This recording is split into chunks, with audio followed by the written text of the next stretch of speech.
So welcome to the student paper competition. My name is Asimina Gyurdi. I'm an associate professor at The Ohio State University, and I have been chairing this competition over the past year or so, together with Elias Alouan from FIU. Brief introduction. This year we received a record number of submissions to the SPC, 46 submissions. Those who were eligible, by that I mean those that did conform with the guidelines, were sent out to 3 independent reviewers. The reviewers provided scores, and then we ranked those submissions. So today we have the submissions that scored the top 3 scores, and we have judges here to decide on the ranking.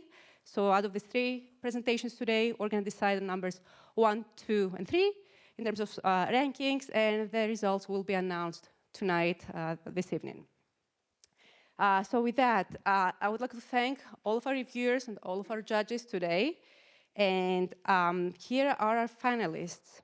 So I'm going to provide names. I'm going to introduce all 3 of them, and we're going to run quickly for the rest of the hour.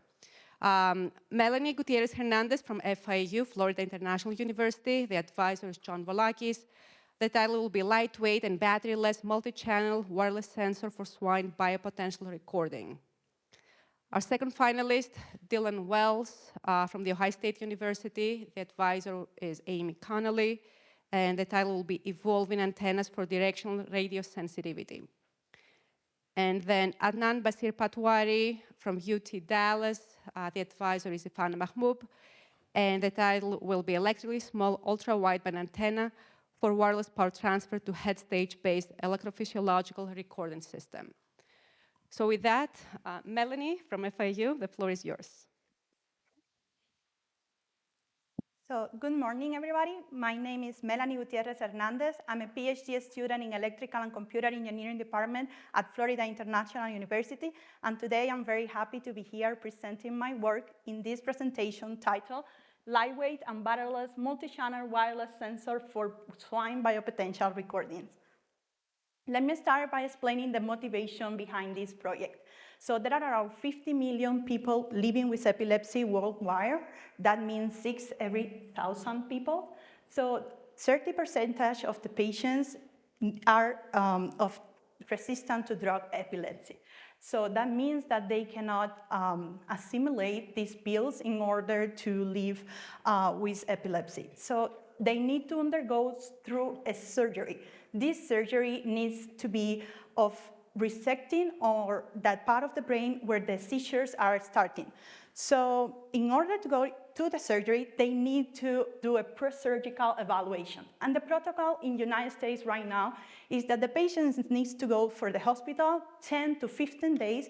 Electrodes are connected in the brain through wires into a bulky equipment in the exterior, and then their seizures are being mapped during this period of time. This is very costly for the patient. It has risk of infections, and it's also very uncomfortable for their lifestyle. Now, in order to resolve these issues, researchers have investigated battery-operated systems. However, these battery-operated systems are still bulky. As you can see, they have a high volume, and they are also heavy. In order to understand this also, they have a lot of risk associated to the battery itself, because these batteries need to be removed every certain time, and they also can be explosive, or they can also be creating a lot of temperatures around this issue. That means that the actual brain can be affected because of this. Now, our work is actually in order to bridge this technology gap between this power consumption or this power efficient and the portability of the implant itself. In this scenario, we have the goal to implement a batteryless and wireless system that is able to record these neural signals and at the same time do a continuous monitoring so the patients can go to their homes while their seizures are being mapped. In addition, we have come out with some novelties regarding this existing wireless system. We have a 50% smaller footprint, and then we also have an improved matching to the high impedance of the electrodes that we use on patients in general. So that means that we have increased our sensitivity, and we have done the first in vivo swine validation of this neural recorder. As you can see, this is our fabricated system we have implanted with our team at FIU, and we have also been able to recover this peak for 2 months and kind of validate our system during all this time. So, of course, this is not a work of only this semester or a year. We have been working on this for several years in collaboration with other universities as Headstage and also like Arizona State. This system before was previously developed in an 8-channel and with a minimum detectable signal of 500 microvoltage peak to peak in presence of these high impedance electrodes. We also have validated our system in rats before. However, because of the high size, we were not able to fully implant this system in rats. Now, because of these challenges of big size, antenna and chip separation, and not fully implantation in animals, and of course, one of very important is that we need to test this system in regulated animals in order to go further to future human testings, because that's our goal at the end. And swines are of very similar capabilities in their brains than humans, as well as they have to undergo a process of surgery very similar to humans, like sterilization. We have to do monitoring throughout the whole process. We have to have veterinarians there, and it's like a very huge protocol that we need to follow. So let me explain now how the system works. So basically, we have one implant and one interrogator, and it looks very similar to, or it works very similar to RFID system. We send a carrier signal from the interrogator. This carrier signal is mixed in the implant with the neural signals, and then we backscatter to the interrogator to posterior demodulator and multiplex and get these neural recorder signals. So a very important thing is that the implant is connected to the electrodes in the brain, but the implant is allocated below the skin. That means that we only need to go into the brain with the FDA-approved electrodes. We don't have to actually go with the whole implant, which is gonna be like more invasive. So also we have the closure of the skin, and then we put the interrogator on top in order to record this neural signal. Now, an important thing of this novel technology is that we also can do more than one channel. And we do that in a batteryless sense mode, since we can also implement or integrate with a multiplexer, photodiodes, and use optical communications in order to operate our system still being batteryless. So let me go a little bit further on the operational overview of the system. So we have a multiplexer, as I was saying. This multiplexer is connected to our electrodes that goes in the brain. And then we have this controlled by a PV cell. And because of the photodiodes that receive the infrared light from the outside, we can also send the zeros and ones that the multiplexer needs in order to do the signals or to pass the signal from each of the channels. As you can see, this control of the PV cell and the photoemitters are done by a control circuit, which is just a microcontroller that sends all these pulses through photoemitters on the exterior. In addition, we have a passive matching circuit. This is what I was saying in importance, because we need to match our recorder impedance with the impedance that we have on the electrodes on the brain, right? So in order to do that, we have a BJT. This BJT acts as an impedance buffer, so we can get those impedance matched as much as possible in order to our sensitivity to be boosted. Now, we also have a modulation circuit. This modulation circuit, what we call modulation circuit, is a diode, a Schottky diode, that basically mixes the neural signals with the carrier signal in order to retransmit or backscatter these signals in the sex harmonic into the interrogator. Now, This Schottky diode, it also allows us to rectify the carrier signal and self-bias the VJT. So this is how the system, or the schematic of the system looks like. And now here are our novelties. We have a 50% smaller footprint because we have incorporated 3D additive manufacturing and multi-layer design into our implant. And then also we have done this matching to the high impedance of the electrodes and the coupling of the skin. In addition, we have improved the antenna's coupling, as well as we have improve our sensitivity to 20 microvoltage peak to peak, which means that we are going to be able to recover all kinds of neural signals. And of course, the most important thing of our work is that we were able to finally validate in a large animal, in swine, with this work. So as you can see, this is our fabricated system. Some of the most important components are signaled here. We have the multiplexer, the photodiodes, the BJT, and the diode all here. We have the interrogator also in the outside, how it looks like. And we have demonstrated that by using this 3D printer that allows to simultaneously generate this circuitry, we were able to decrease the losses associated to traditional Rogers or fabrication that we know. We also were able to improve our footprint. Of course, a very important step is to design and test our antennas. Our antennas needed to be very small in order to fit all of our components into this size. And in order to do that, we do a shorted pin, so we decrease the antenna size by half. And then we also were able to optimize these antennas in order to get the best transmission coefficient possible. We were able to have 3 dB better coupling, and then we were also able to demonstrate that our system conforms with the strictest IEEE standards in a specific absorption rate.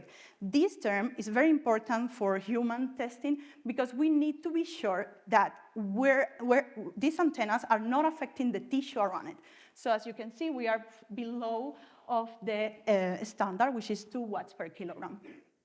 In addition, we needed to know if our system was actually going to be able to receive these very, very low neural signals. And in order to do that, we need to be above the noise floor of our demodulation circuitry, right? So in order to do that, we did a lot of simulations, and then we did a lot of measurements on a skin phantom. This skin phantom is actually also measured to be very similar to the electrical permittivity and conductivity of the skin of a human. As you can see here, we have on top that they are very similar, and once we do these testings and measurements, we were able to demonstrate that our system indeed is going to have a very low neural signal as minimum detectability. This is an example of how our multi-channel or benchtop measurements look like. And as you can see, we have a waveform generator. This waveform generator emulates a neural signal. It only goes in a sinusoidal or a single tone, and we kind of vary the frequencies above, around like the ones that we are expecting from the brain. In this scenario, we have an oscilloscope that is able to obtain all these received demodulated neural signals, and then we transmit, we kind of copy onto the MATLAB code, we do some filtering, and then you can see how they look alike one to another for 2 different channels. We have done this for all the channels when channels are going, like one of each channels is activated, but also when we are doing all these channel, like passing from 1 to 8 in a very quick sampling rate. And the most important the most important slide of our presentation here is for you to look how this works in a swine after all these simulation, benchtop, and like the real in vivo measurements. So first of all, we needed to do like a very important protocol. This protocol needed to have like a lot of certain information. First of all, we need to use FDA-approved electrodes. We were able to implant it below the bone, or that means above the brain and the dura of the animal. And then, as you can see, we made a pocket where we place our implant. When we place our implant, we close the skin, and then we can do periodically some kind of recordings into the system in order to validate it. These recordings actually have been done with a paradigm. This paradigm means that we are stimulating the legs of the animal, and then we are going to receive a response on these electrodes on our system. So that's what we are looking at. We're stimulating the legs and then looking into a response that it is already known how this response looks like. And as you can see, we have the response to the stimulus when we stimulate the legs of the animal, and then we don't have any response when we, of course, don't stimulate. And as you can see, we can determine that our system is actually working. We did this for a period of 2 months. Not every day. We have to do like one every other week measurements, and then we were able to demonstrate the stability of our system. Another important thing that I want to say that is not in the slide is that when we finished and we did the euthanasia of the animal, we were able to see that our system was actually very biocompatible. We used PDMS around it, and the actual tissue grew on top of it. So that means that it's actually performing as we wanted. It's kind of adapting to the environment, and the animal was in great shape. So to finalize, or almost finalize, I wanted to remark the uniqueness of our work. And as you can see, we have done a very small footprint for all the components that we have. We have also done a very lightweight implant. We also be able to get a very low power consumption, and we were able to determine that our signal integrity, or our signal, minimum detectable signal, is around 20 microvoltage peak to peak for a really high impedance of electrodes, which is very important in terms of any kind of implantable system. In addition, we were able to demonstrate the fully implantable system, and then we also validated.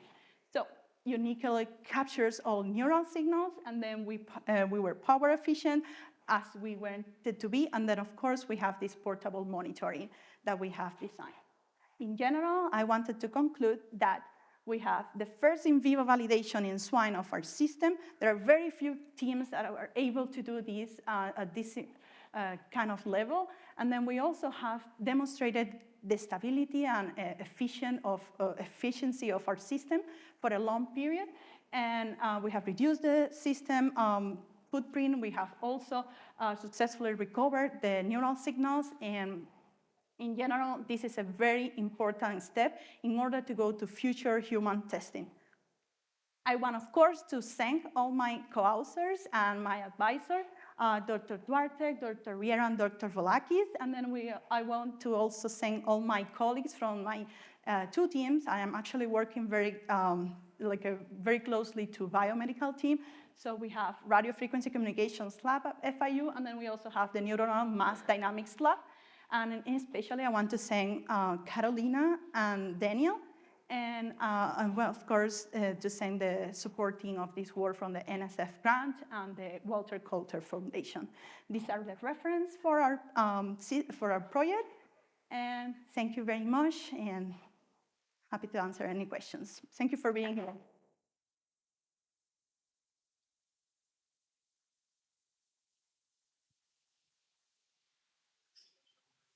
Thank you.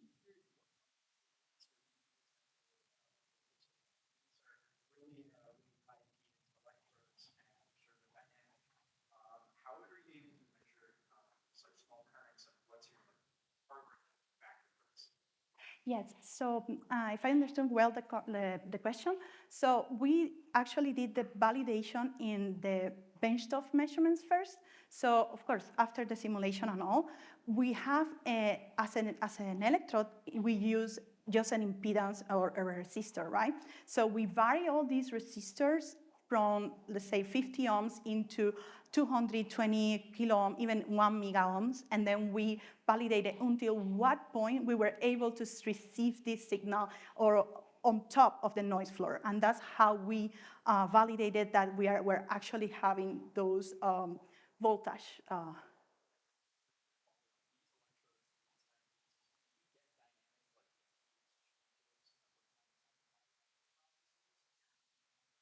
Well, we have an account for that, but I was talking to the people on the FDA-approved companies that sell these electrodes, and they were actually telling me in a range.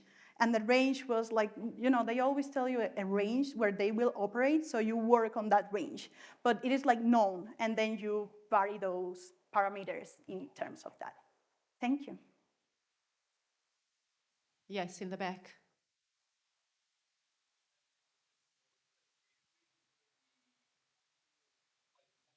Yes, we actually have between 5 kilohertz and 10 kilohertz. We're sending these control signals from three different photoemitters in order to get to the A channels, so we have around 5 kilohertz to 10 kilohertz, which is very similar to what we have over sampling rate in general. In neural potential recording, we can even go to 30 kilohertz, I think is the maximum that people used to go. Other questions? Yes.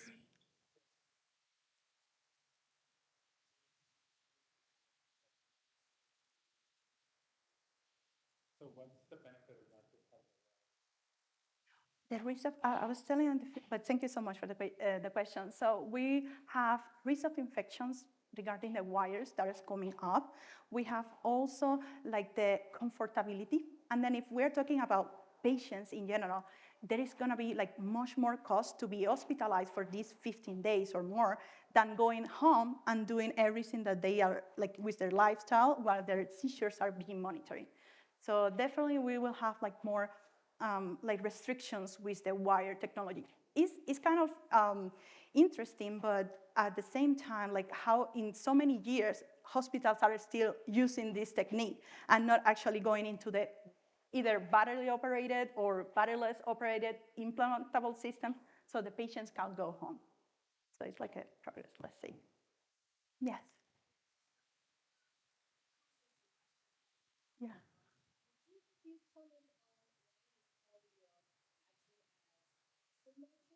Yes. Yes, in this case, we're talking about a passive machine because we are receiving the carrier or the power of the signal from the outside. Not really we are having or producing that signal in the inside of the implantable system. So we receive the signal and we utilize it for our benefit. It's very similar to inductive coils or RFID system, but in general, if the implant is by itself, it's not generating any kind of power consumption. It's not any in an active component there. Yes.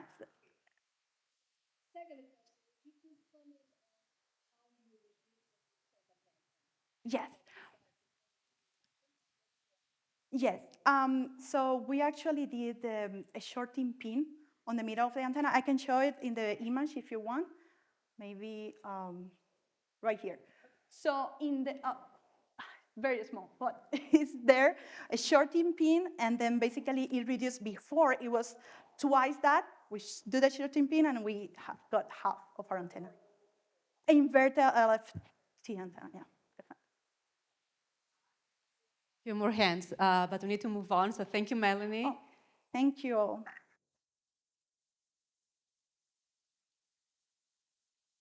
And then Dylan is next. There you are. Okay.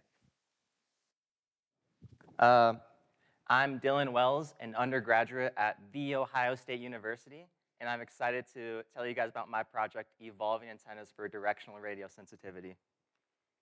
So, the motivation for this project stems from decadal astrophysics, areas that need to discover signals that are almost undetectable, like 21 centimeter cosmology, dark matter, and multi-messenger astronomy. And these come in two different ways, either when the signal and the background are very close together, so it's hard to decipher between them, or in the other case that we've more focused on, when the signals themselves are incredibly rare, like in the case of ultra-high energy neutrinos, where we expect a very low amount of them to come through the Earth every year. So when these signals do come to us, we want our detectors to be as sensitive as possible so that we can detect them when they do arrive. And currently, Most AI solutions are focused on like the processing stage of data, so using neural networks or machine learning to decipher between signal and background. And there hasn't been much use of AI for instrument design, and it's a largely untapped domain with significant potential to either design antennas for increased sensitivity or optimize them. So our method of tackling this problem is through the use of genetic algorithms, which are a computational technique that creates a population of solutions, and then through processes of biological evolution, it guides those populations towards ideal solutions. So you can see here on the right a graphical illustration of this process. So it begins with an initial population of solutions, then you test them all for a fitness, which is the metric of how well it performs in that environment. And then you use some operators to select parents based on how well they perform and make children from those parents. And you go through this process again and again, testing new populations and making children from parents until you get to better solutions. So this technique has been used a couple times previously in antenna design. The first one is from the NASA ST5 mission, which used a genetic algorithm to design a narrowband antenna, a wire narrowband antenna for satellite communications. And again, more recently, it has been used by the genetics group to optimize a bicone antenna for the Ascarian radio array project using directly neutrinos like detected as the measure of fitness. And then they demonstrated up to an 11% improved sensitivity upon the human engineered designs that are in the ice right now to detect neutrinos. So our project, instead of asking the question of how can we optimize an antenna for a given area, what if we don't know what antenna we want? So we didn't know we wanted a bicone antenna or a wire antenna. Can we use an evolutionary algorithm to design an antenna without any predefined geometries? So this could have the potential to find novel designs, improve detector sensitivity, optimize for experimental constraints, and reduce cost and scheduling. So how we tackled this problem is that we created a system to build antenna geometries by combining sets of primitive shapes together to create something more complex overall, sort of like stacking different Legos together to create something more. So on the right here is an example individual geometry from our system. It has a cuboid with a sphere placed on it, a cylinder placed on top, and then a cone placed on that cylinder. And our geometries are defined by each of these different shapes that each have their own dimensions, rotation, and placement on top of different shapes. So we have to keep track of all of these things and modify them as we go through the evolutionary process. So how our algorithm specifically works is that we, again, have these initial designs. So initially, it just creates, let's say, 100 randomized antennas from this Lego structure with different shapes, placement, dimensions, and rotations. And we simulate all of them for whatever metric we want to optimize. And then from that, we can create children again and again until we get improved designs. So this was sort of the very first proof of concept before even introducing any physics to our project, where we wanted to see, once we have this representation, like Legos, of our antennas, could we evolve it to something? So we took just like the vertices of our shapes and said, okay, can we take the Euclidean distance between the vertices of the evolved shape to a target known solution? So we did this where we created a bicone, matched the vertices, and then over the generations, the fitness score would improve the closer the vertices were of the evolved shape to the target shape.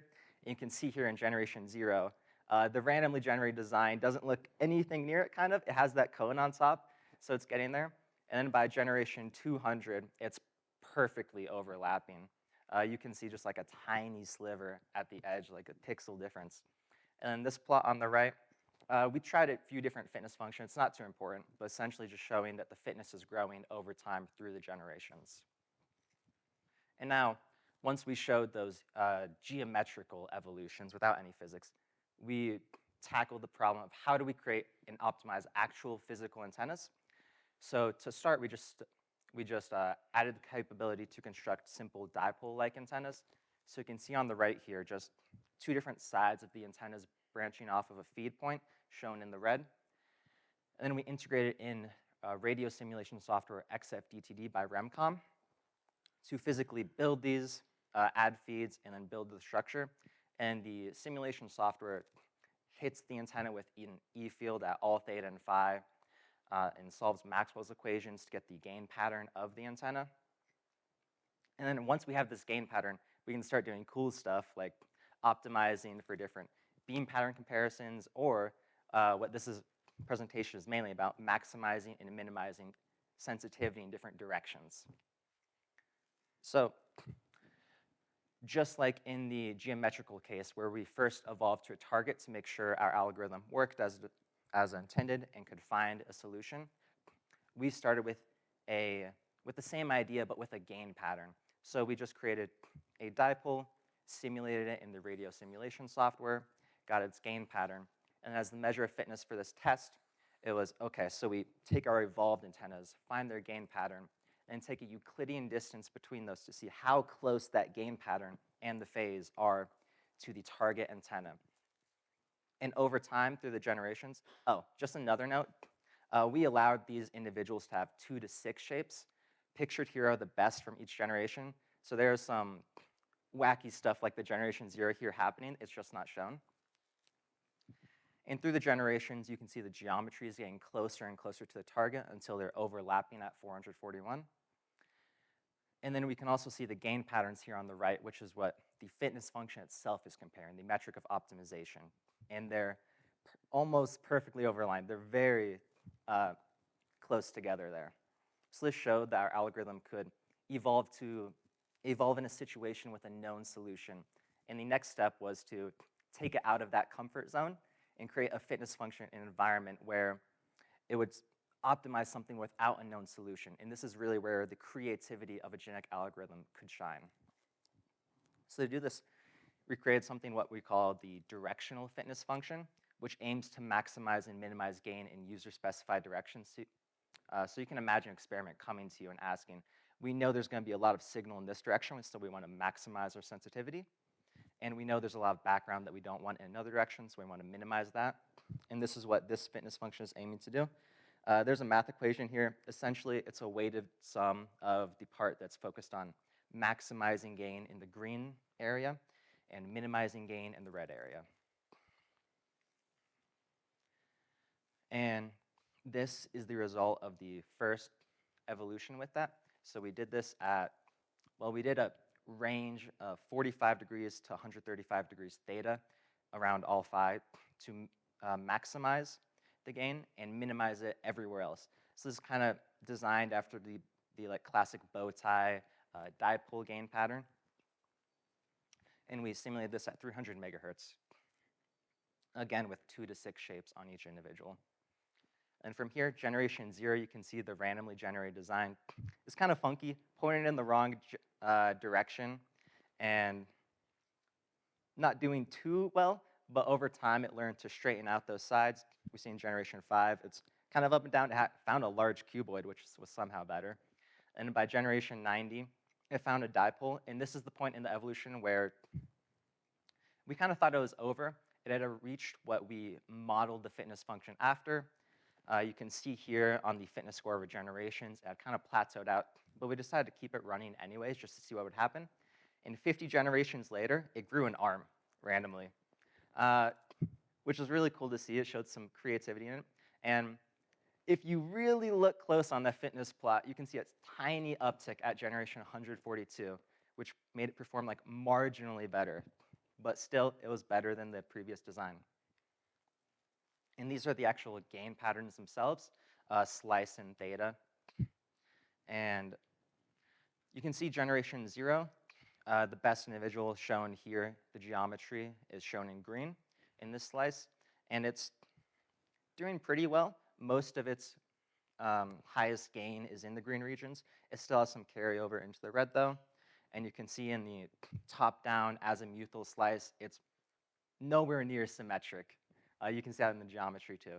And by generation 142, it looks similar to the generation 0 gain pattern, but it's much more like squished in the directions of interest that we want to maximize gain. And in the azimuthal top-down slice, it is much more symmetric than the other one. So after we did this evolution at just a single frequency. We wanted to see what would happen if we include multiple frequencies, so optimizing for gain over a broadband range. So we took the same gain region, we went to maximize the 45 degrees to 135 degrees theta and minimizing everywhere else. But instead of just simulating at 300 megahertz, we did 37 steps between 200 and 800 megahertz. This is arbitrary. You could choose any number of these that you want. This is just what we chose with the simulation software. And again, you can see at generation 0, it's a ball and a stick pointed in the wrong direction. And then it kind of quickly finds a bicone design. And by the ending generation where we stopped it, it ended up with a thicker bicone, kind of flared out, which is what we would expect to perform better in a broadband scenario, which was cool to see. And again, you can see the fitness score over generations. It kind of found a good design early on, but we kept it running to see what would happen anyways. And then these are the gain patterns themselves. We just took 800 megahertz instead of putting all 37 on one slide. But you can see at generation 0, it's okay. It looks kind of like a butterfly wing where it dips down again at 90, and then azimuth, it's nowhere near symmetric. And by generation 229, we have a much better spread where it's really maximized in the green region and very symmetric. So for future work, we hope to continue developing this algorithm to maximize efficiency. So this comes in the way of making it so we take as few generations as possible to reach a desired design. We can do this through things like parameter optimization and dynamic operators and stuff I've been working on. And also, most of the time is spent in solving the fitness score of each individual. So things like neural network surrogate models to speed up that calculation itself could be used. And additionally, since we just did this with a dipole antenna, we want to increase the complexity of allowed antennas. So this includes things like new primitive shapes, more complex construction logic, and more feed structures. And also, another thing in the future work is to add the ability to optimize for things that a project would want when designing antenna. So things like deployability, buildability, or like the cost materials used. So you could add those as different objectives to maximize in this searching algorithm. And then currently right now, we've been interfacing the genetic algorithm with science simulation software, NRSM. So if you remember before, I talked about the Genetis project, which optimized a bicone antenna for the Ascarian radio array. That just took a bicone and modified its length, height, width, opening angle. And we're planning to do the same results, but with our arbitrary Lego structure type of thing to see how those compare to what the previous work has done. So in conclusion, the GA had allowed designing dipole antennas sensitive in user-specified directions in broadband and single-frequency environments. We found a unique design that we did not expect with the random arm coming off, and this has the potential to reduce cost and scheduling, and also as a tool that an engineer would use to help them in designing antenna for a project. Sort of like, we imagine this sort of like a GitHub Copilot is to a coder. This could be something to give them ideas to bounce off of. And for broader impacts, we're hoping to improve instrumentation for radio astronomy and beyond. And then we're also hoping to expand into, rather than just optimizing the antennas themselves, maybe optimizing the array or placement of the antennas and implementing other detector technologies like I just said. And thank you to JPL for funding us.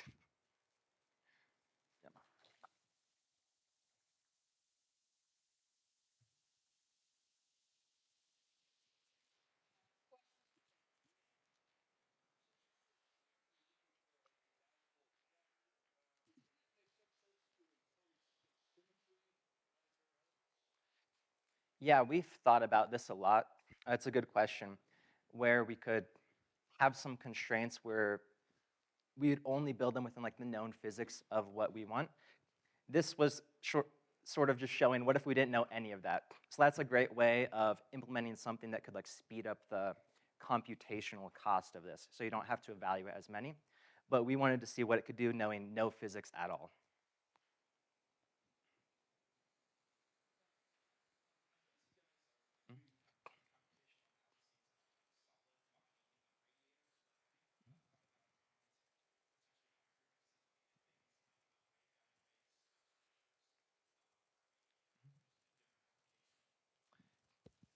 Yeah, so right now the frequency ranges we've chosen have been based on the Ascarian radio array, and those are the frequencies they expect like the neutrino fallout to be in. But we are hoping to expand into things like that, like higher frequencies in different use cases, but we haven't yet. There was one, yeah, you're next.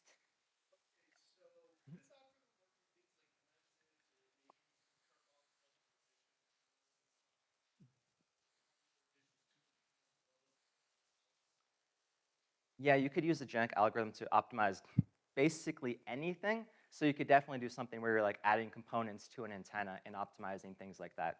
It can just get complicated. You might want another way of doing it than this like tree-based structure if you're just adding things to it. Like the previous use cases have been modifying something an engineer made instead of designing it from the ground up. But yes, absolutely. Couple more minutes. You're next, yeah. Good question. So, thanks for the presentation. Brought me back some. I'm wondering if you heard of topology optimization.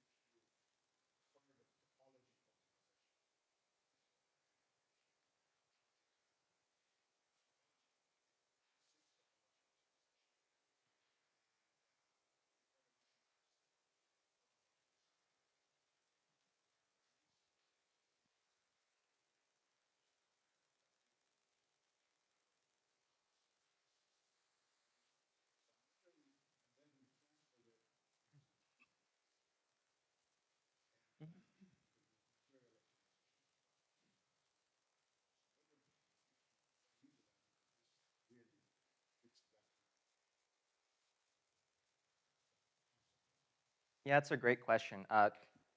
I personally have not looked into it. We've seen other ways of optimizing like geometries using some black box neural networks and other things like that. Yeah, this is just what we chose to begin with, and we're very open to looking for other ways of doing it. Especially we've looked at like genetic programming and different things to optimize these. But yeah, that's definitely something I'll look into. Thank you. All right, I see a lot of hands, but we're out of time. So thank you, Dylan. Once again.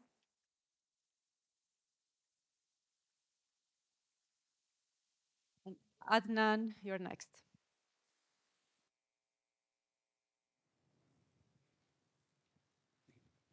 Good morning, everyone. I'm Adnan Basir Patwary. I'm a final year PhD student at the University of Texas at Dallas. So today I'll be presenting my work titled Electrically Small Ultrawideband Antenna for Wireless Power Transfer to Headstage-Based Electrophysiological Recording System. So this is basically the outline of my presentation. I'm going to discuss about the motivation, for this work, and then the antenna design, the fabrication and the measurements, and then the antenna performance, and then the comparison with the other works. So neural diseases can be monitored, and the treatment can be done by continuous monitoring, which we can do by implanted microsystems. So before using them on humans, we first need to test them on freely moving animals. So for small freely moving animals, the best case, one of the way we can do it is Headstage and home cage based neural recording system. So here we have a structure with a Headstage and home cage based neural recording system for a freely moving rodent, where the rodent is placed inside a home cage that is surrounded by antennas. So, and then it is implanted with a neural recording system, and then we have a head stage that contains the transmitter circuit as well as the recording circuit, and then it transmits to the antenna that is being monitored. So usually these systems are powered by battery, but then again, this makes the structure really heavy, and as we're going to test it on small moving animals, it becomes like obstructs the movement of the animal. So in this case, what we're planning to do is make the system wirelessly powered. So in that case, what we can use is that we need small antennas with high gain, and because we have antennas all around the home cage, we can use bidirectional antennas so that we can reduce the number of antennas that we need around the home cage. So my colleagues in the previous work, they developed optogenetic neural recording system where we implemented that on a genetically modified rodent, a rat, and then the brain was stimulated using the LEDs, and then after that stimulation, the neural signal were recorded by the neural recording system that my colleague developed. So our previous work, the Headstage-based work, is the Headstage that was used was 22 millimeter by 16 millimeter by 13 millimeter that houses the neural recording system as well as the transmitter. And for this case, they have used the IR impulse ultrawideband based transmitter circuit. So we've modified the Headstage, and then we added an extra place so that we can house the receiving antenna. That would be the size of 16 millimeter by 16 millimeter by 3 millimeters. So our total system actually, that the recording system that my colleague developed, it takes 18 dBm power to run. So for the as it's going to be placed outside the rack, so we need to provide enough power so that we can have a proper recording of the system. So what we came up with is the antenna requirement is that the dimension needed to be less than 16 millimeter by 16 millimeter, 3 millimeters, so that we can place it inside the Headstage. And then the bandwidth, we've opted for greater than 4 gigahertz because we want to use this antenna for both wireless power transfer as well as data transmission. As we're using impulse radio ultrawideband, so we would require an ultrawideband antenna to transmit those signals. But in this presentation, I'm just going to discuss the wireless power transfer aspect of this antenna. And then we're aiming for circular polarization, because as the animal is going to be moving around the home cage, we need the proper circular polarization would allow us for constant communication between the transmitter and the receiver. So here I'm going to discuss about some of the previous work that have been done in this field. So here we have an antenna made by Dr. Ullah. So here they used L-shaped, monopole fed antenna with slotted ground. Slotted ground. So in this case, what they used is that this is the slotted ground technique is a common miniaturization technique for antennas, where you can achieve a really wide band and then a small antenna size as well, electrically small size. So their antenna, they fed with a monopole fed, and then they had L-shaped resonator and the resonant dipole. So their antenna was comparatively larger compared to our requirement, but they achieved a really good bandwidth, but their gain was relatively low, around 3.347 dBi. Another work here by Dr. Gyasi, they used a similar approach here. In this case, the feeding technique was done using a cross-shaped monopole feed, and then the ground was created, slotted ground was used in this case. So the ground is modified to achieve that ultra-wideband, and they were able to achieve smaller size, 22 millimeter by 16 millimeter, but the bandwidth is lower compared to our requirement, and then they achieved a really low gain of 2.3 dBi. And that would be suitable for our application. But the antenna is circular polarized.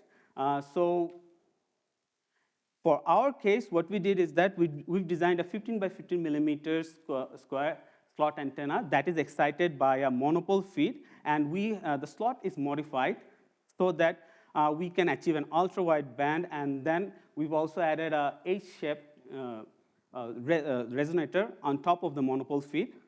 So the slots were added in such a way so that we have resonance at 5, 6, and 7.5 gigahertz, and then the H-shaped resonator is added so that we can achieve resonance at 9.5 gigahertz. So our total antenna has an electrical dimension of 0.27 lambda by 0.27 lambda, where we considered the lambda for 5.5 gigahertz, and it is designed on a 1.6 millimeter thick FR4 substrate, where we used 1 ounces of copper as the conductors. So here is the design process for antenna. So we have designed it in 4 steps. For the first step, we just designed a slot antenna that is being fed by a monopole feed. So you can see that I've also shown the comparison evaluation of S11 gain and axial ratio of the antenna at each of these stages. So if you can see here that at the initial stage, the antenna, it's glitching for some reason. So at the first stage, the antenna has a resonance of 5.6 gigahertz and 9.7 gigahertz, but it's operating at like dual band resonance. And for our application, we are targeting the ultra-wideband operating frequency, that is 3.1 to 10.6 gigahertz. So it has resonance within that band. But then again, if you go to the gain meets our criteria. But then again, the axial ratio is really high, so that wouldn't satisfy the circular polarization. So a slot is created around the monopole feed. And if you can see here from the current distribution in step 2, the current distribution achieves a circular type of current distribution that actually creates a circular polarization of this antenna. And also, we have a change in the operating frequency. After step 2, we have a multiband resonance as well, but around 4.9 gigahertz and 6.4 gigahertz. And the gain improved in this case as well. The gain, and then we have a circular polarized frequency around 7 to 8.5 gigahertz. But then again, our antenna doesn't have a good S11 around that stage. So we'll have a really high return loss in that case. So we did further modifications. So we modified the slots here. And after that, we achieved an ultra-wideband operating frequency of 4.9 to 8 gigahertz. And then we also achieved a good axial ratio of 6. Where we have circular polarization from 6.8 to 8.5 gigahertz. So we have a circular polarized operating frequency, and the gain further improved as well. But we took it a little bit further, and then we added a H-shaped resonator on top of the monopole feed. So you can see that after adding the H-shaped monopole feed, the bandwidth improved from 4.9 to 10 gigahertz. So we have 4.9 to 10 gigahertz of simulated bandwidth. And then the gains improved significantly. And also the axial ratio, we can see that we have a circular polarized bandwidth of 6.5 to 8.5 gigahertz as per simulation. So after designing our antenna, we fabricated this antenna. So here we have, on the left, we have the fabricated version of the antenna. And you can see it's a 15 millimeter antenna, and we did testing on it. So we measured the radiation pattern, the S parameters, and also simulated the SAR. And what we did is that we did it for the antenna standalone as well as placed it in a headset. So here on top right corner, we have a Headstage antenna placed in the Headstage. We have a model of that. And we ran a simulation and analyzed the performance of the antenna inside the Headstage. Also, we did S parameter measurement of the antenna inside the Headstage. So the Headstage that we've used is PLA based. So it is really lightweight, so it is good for the Headstage-based neural recording system. So now I'm going to discuss about the antenna performance parameters. So first, this is the simulated and measured S11 of our antenna. And I presented both the inside the headstage and without the headstage as well. So when the antenna is standalone, without the headstage, it has a similar operating frequency of 4.9 to 10 gigahertz, and then the measured operating frequency of 5.5 to 10 gigahertz. So this might be, there's a slight mismatch of the S parameter operating frequency, but we are going with the measured results in this case. And then when it is placed inside the headstage, we have a simulated S parameter ranging from 4.9 to 8.6 gigahertz as per simulation. So when we place the antenna inside the headstage, the frequency range actually decreases. And then we measured it as well. So the measured frequency range was around 5.25 to 9.7 gigahertz. And this is the gain performance of the antenna.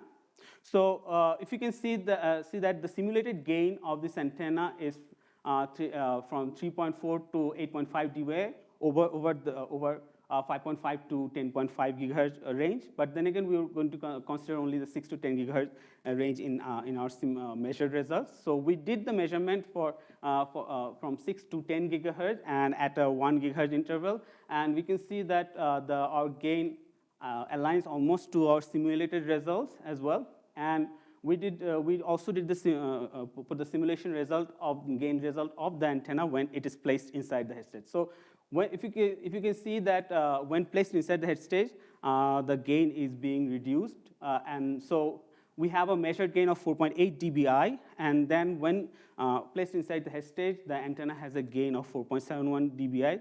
That is a somewhat reduction, but the result here is the simulated results. We're planning on doing the measurement result as well for the gain. So this is our radiation pattern of this antenna. So we were aiming for a bidirectional antenna because this antenna is going to be placed on the head of the rodent. So if we have a bidirectional antenna, that would allow us for communication, and then we can reduce the amount of transmitting antennas or the signal receiving antennas that we need. So this antenna has a bidirectional radiation pattern with almost same beam width along theta equal to 0 degree and theta equal to 180 degree, and we also have the measurement results. So and it almost aligns up with our simulated results as well. So, and here we have the axial ratio. So we didn't do the axial ratio measurement yet, but this is the simulated axial ratio of our antenna along the 0 degree beam as well as 180 degree beam. So because we're trying to do communication from both, communication and wireless power transfer from both ends. So if you can see that along 0 degree of our 0 degree beam, we have a wider circular polarization bandwidth of 6.5 to 8.5 gigahertz. But along 180 degree beam, that is on the opposite side of the antenna, we have 6.65 to 8.35 gigahertz. So if we consider the second one, so we have, based on the simulation results, we have a 6.65 to 8.35 gigahertz of operating frequency that is circularly polarized. So as we're doing this biomedical application, so we also considered the SAR specific absorption rate when it is going to be implemented on a freely moving rodent. So in this case, what we've done is that we've created a phantom model of the rodent's head, and then we placed the head stage with the antenna inside it. We didn't put in the neural recording system yet, but just with the antenna and then the phantom model, we ran a SAR analysis over our operating frequency of 6.6 to 10 gigahertz. Adnan, you have a couple of minutes left to allow time for questions. Oh, sure. So what we have here is that with 22 dBm of transmitted power, we achieved the maximum of 1.32 watts per kilogram, and then I also did the analysis that falls within the FCC regulation. And here is the comparison of our work with similar works where we have achieved 36% smaller size compared to relevant work and 1.17% higher gain. Also, we achieved the circular polarization and bidirectional radiation pattern. So in conclusion, we've designed an antenna with 5.5 to 10 gigahertz of operating frequency with 6.65 to 8.35 gigahertz of circular polarized operating frequency with a 4.8 dB gain at 8 gigahertz. And then we were able to transmit 22 dBm of power without exceeding the FCC SAR regulation. And our future work includes implementing the neural recording system as well as this antenna in a freely moving rodent and do our measurements. This work was sponsored by NSF. Thank you. Thank you.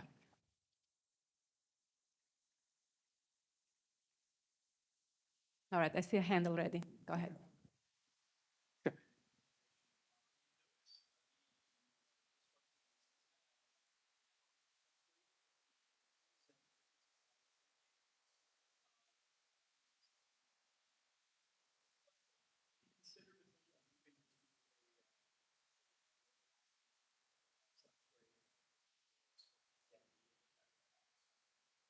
Oh, yes. We are also targeting that, but then again, we are also going for a really wide band operation because our transmitting transmitter uses I think up to 3 gigahertz of bandwidth. So if we go to lower loss tangent, it becomes harder to achieve a wideband. So we're doing like a feasibility analysis between that. But yes, we're considering moving towards a lower loss tangent device. Other questions? I don't see anything, and time is up. All right, sounds great. Well, thank you, Adnan, again. Thank you. So thanks everyone for attending the SPC.